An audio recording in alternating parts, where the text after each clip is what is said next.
Si je vous dis Smart, je suis sûr vous pensez à ça. Mais c'est totalement terminé. Maintenant, c'est que des gros SUV et notamment ce dernier beau bébé, le Smart #5, un énorme SUV de 4,70 m, une recharge ultra rapide en 15 minutes. Clairement, c'est le nouveau concurrent du Tesla Model Y et venez, on va le découvrir ensemble. On fait un petit tour du design pour commencer et à l'avant, on a une très belle signature à LED. Alors, je ne sais pas à quoi ça vous fait penser. Est-ce qu'on peut dire que c'est une petite Jeep comme ça? Je ne sais pas. Mais en tout cas, il y a sûrement un peu de l'inspiration qui a été du côté de chez Jeep. On continue avec ces jolies jantes et le côté, voilà, là on voit bien la silhouette de SUV. Donc pour info, c'est la même taille qu'un Model Y. C'est un petit peu plus haut que le Tesla, à peu près 10 cm à peine. Et là, on arrive sur l'arrière. On a à peu près la même signature lumineuse qu'à l'avant, mais ici avec des jolis LED rouges. Et surtout, ce qui va vous épater pour une Smart, c'est la taille du coffre. Je vais vous l'ouvrir tout de suite et vous allez voir, c'est plus une petite citadine.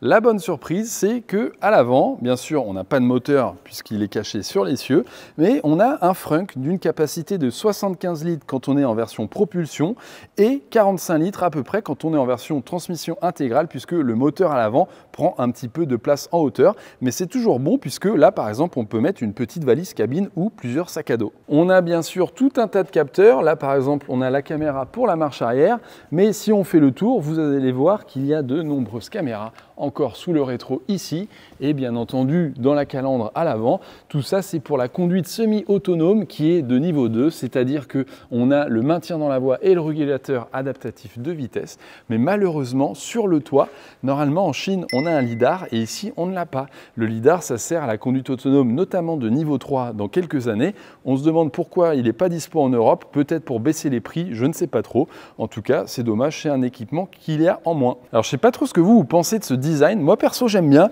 Alors, oui, c'est cubique. Oui, c'est pas très aérodynamique. Et donc, du coup, on aura forcément une consommation qui sera supérieure à celle d'un Tesla Model Y, par exemple. Mais j'aime bien parce que c'est un style qu'on voit pas partout. Et le petit style baroudeur qui fait un petit peu penser à du Jeep, à du Range Rover, par exemple, moi j'aime bien. Ce que vous voyez ici, c'est la version baroudeuse, ça s'appelle la finition Summit. On a des accessoires qui sont en attente d'homologation, mais comme vous pouvez le voir, une petite galerie de toit et la petite échelle sur le côté pour pouvoir monter dessus de manière plus pratique. Je vous montre à quoi ressemble la galerie avec quelques sacs pour l'aventure posés dessus. Franchement, c'est très sympa, aussi bien en look qu'en termes d'utilité. Et le crochet d'attelage à l'arrière, ce qui signifie que cette Smart #5 peut tracter jusqu'à 1,6 tonne. Bonne surprise pour le rayon de braquage, puisqu'il est annoncé en Chine pour 11,20 m. Alors, il faudra voir si en Europe, c'est les mêmes chiffres, puisque le Tesla Model Y, à titre de comparaison, c'est 12,10 m à peu près. Donc, ça promet d'avoir des petites manœuvres et des créneaux plus simples avec cette Smart #5. Là où Smart frappe très fort, c'est sur la recharge rapide, puisque le 10 à 80% peut être effectué en 15 minutes en conditions idéales, avec une borne qui peut fournir plus de 400 kW. Donc on n'en trouve pas à tous les coins de rue et l'autonomie est plutôt bonne. Alors oui, forcément, il y a une grosse batterie de 95 kWh qui permet de monter jusqu'à 590 km d'autonomie sur le cycle WLTP, donc en théorie. Et la petite batterie, petite entre guillemets de 75 kWh, il faudra se contenter de 460 km d'autonomie. Donc vous le voyez, la consommation est quand même élevée jusqu'à quasiment 20 kWh au 100 km. Si vous ne voyez pas ce que ça veut dire, franchement, c'est beaucoup. Une Model Y, par exemple, c'est plutôt autour de 13. Donc, on voit que là, l'aérodynamique et le poids de la voiture, qui monte jusqu'à 2,4 tonnes quasiment, joue un peu en défaveur de la consommation, forcément. Heureusement qu'il y a la recharge très rapide. En termes de puissance, on est à 340 chevaux pour la version la moins puissante et plus de 540 chevaux pour la version à 2 moteurs transmission intégrale, sachant qu'il devrait avoir une version Brabus encore plus puissante à l'avenir. Et attention pour la recharge rapide, puisque la version la moins chère avec le moteur le moins puissant, celle qui commence à 46 000 €, n'a pas la recharge ultra rapide. Il faudra 30 minutes pour recharger de 10 à 80%, puisque c'est avec la petite batterie LFP qui encaisse moins de puissance de recharge maximale. Elle se limite à 150 kW seulement. Ce qu'il faut savoir, c'est que désormais, Smart, c'est une coentreprise détenue à 50% par Mercedes et 50% par le groupe chinois Geely. Vous connaissez sûrement puisque c'est eux qui ont désormais Volvo, Lotus, Polestar, mais aussi Zeekr, vous savez, la fameuse voiture électrique aux 1000 km d'autonomie qui se recharge en 10 minutes. Mais bref, ici, chez Smart, Mercedes s'occupe de dessiner l'extérieur et l'intérieur, donc l'habitacle, et Geely ensuite s'occupe de produire en Chine les voitures. Donc ici, à l'intérieur, je trouve que c'est franchement très cosy, c'est réussi, on ressent un peu la patte Mercedes clairement, avec des beaux matériaux. Ici là sur le siège, vous voyez, on a un genre de cuir, alors je ne sais pas si c'est un cuir vegan ou un vrai cuir, je pense, je dirais plutôt un vegan, mais franchement ça marche bien, j'aime bien les coloris, c'est assez chic, on ira voir tout à l'heure l'autre voiture avec une autre finition.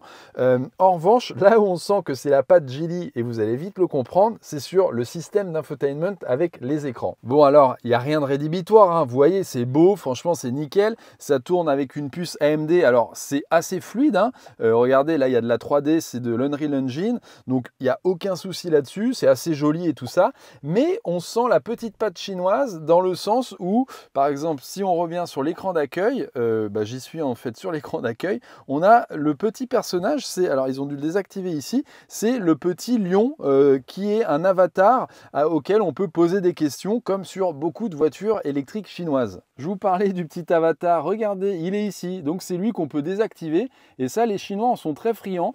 Il va vous regarder, il va danser, il va faire le zouave et en tout cas en Europe on aime un peu moins, donc on peut le désactiver si on a envie d'être tranquille. Le passager, il a carrément le droit à son propre écran. Alors, il faut savoir que c'est que de l'OLED ici. Derrière le volant, c'est un petit écran de 10 pouces, il est quand même assez grand. On a l'écran ici OLED de 13 pouces au milieu qui fait office d'écran d'infotainment.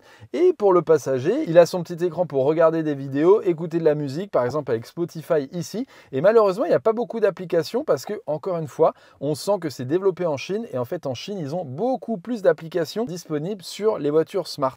Tout à l'heure, on a essayé la cartographie dans les Smart Hashtag 1 et Hashtag 3 et ici, elle est clairement plus réactive puisque sur la 1 et la 3, ça ramet un petit peu. Alors, c'est du Snapdragon alors que ici, c'est une puce AMD Ryzen. Hein, c'est des puces qu'on retrouve dans les ordinateurs de bureau clairement. Donc, il n'y a pas de souci à se faire. Vous voyez ici, la 3D est très fluide. Donc ça, franchement, bravo d'avoir mis une puce aussi puissante. On apprécie.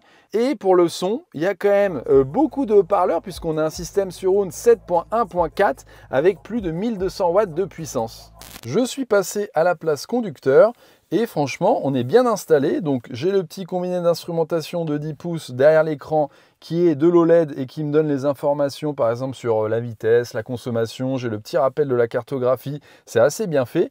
Et je peux même passer en plein écran la cartographie. Alors c'est pas révolutionnaire, ça se fait déjà sur d'autres voitures, mais c'est toujours appréciable d'avoir un écran derrière le volant, surtout que par exemple chez Tesla on n'en a pas du tout, sauf sur les modèles très haut de gamme, Model S et Model X. Et regardez, j'ai ce qu'on appelle l'affichage tête haute, le fameux HUD en anglais. Ça c'est très pratique pour éviter de quitter la route des yeux. Et ici on a la cartographie ainsi que les km/h et la limite de vitesse qui vont s'afficher quand on roulera avec. Et on voit ici la qualité de fabrication avec les beaux sièges en cuir ici. Les contreportes sont assez quali avec de l'intégration de cuir et de bois avec la petite LED. Alors on a du plastique dur en partie montante. Hein.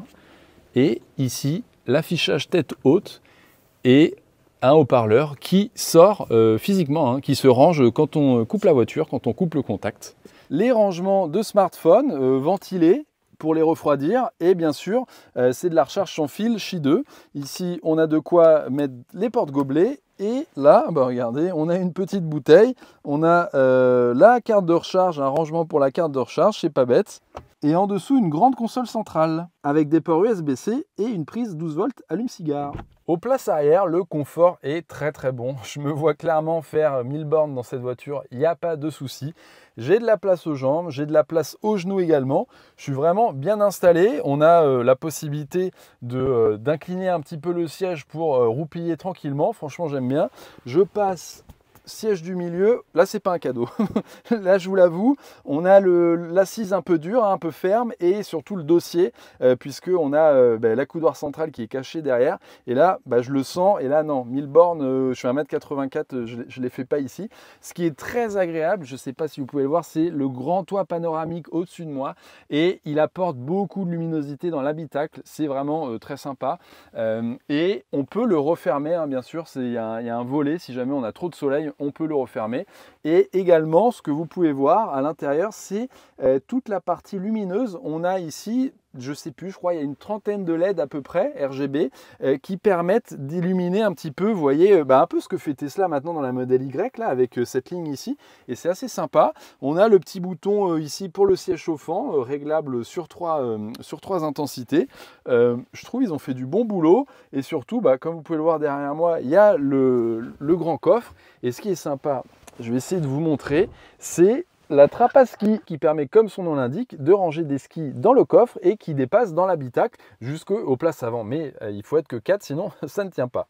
La Smart #5 sera disponible à la commande en France au courant du mois d'avril avec les premières livraisons dès cet été. Et clairement, je pense que c'est une voiture qui peut vraiment bien fonctionner puisque le rapport qualité-prix est assez bon sur le papier. Il faudra bien sûr tester en conditions réelles, mais à partir de 46 000 € et jusqu'à 56 000 € avec les finitions les plus haut de gamme où elle est toute option, il n'y aura que la couleur à choisir, et bien je pense qu'elle pourra faire un peu de mal à la Tesla Model Y avec vraiment une recharge très rapide. Bien sûr, la consommation peut être un peu trop élevée, mais sur long trajet, elle devrait vraiment bien se débrouiller. Après, c'est un peu dommage qu'on perde certaines fonctionnalités par rapport à la Chine, le vidéoprojecteur, le lidar sur le toit, le siège passager avec le mode ultra confort. Peut-être qu'on aura tout de même les accessoires baroudeurs pour mettre par exemple la grande LED qui éclaire ou la galerie de toit et même le matelas, on ne sait pas, mais il faudra attendre de voir si on aura le droit à tout ça en Europe. Si vous êtes intéressé par l'achat de cette Smart #5, attention, petite astuce, la pompe à chaleur n'est intégrée qu'à partir de la finition premium. La pompe à chaleur, ça permet d'avoir une meilleure autonomie en hiver lorsque vous mettez le chauffage. Ça réduit un petit peu la consommation par rapport à une version qui n'aurait pas la pompe à chaleur. Donc, c'est une option qu'on ne peut pas prendre sur les versions inférieures, les finitions moins chères. Donc, attention à ce petit détail quand même. J'espère que cette vidéo vous aura plu. N'hésitez pas à nous suivre sur tous nos réseaux sociaux, y compris sur Twitch, puisqu'on y parle tech et voitures électriques régulièrement. On a également l'émission Survolté et Unlock. Bref, laissez un petit commentaire, ça me ferait plaisir de savoir ce que vous pensez de cette Smart #5, notamment le design, mais également les specs qui sont, selon moi, vraiment très intéressantes. Allez, à plus tard!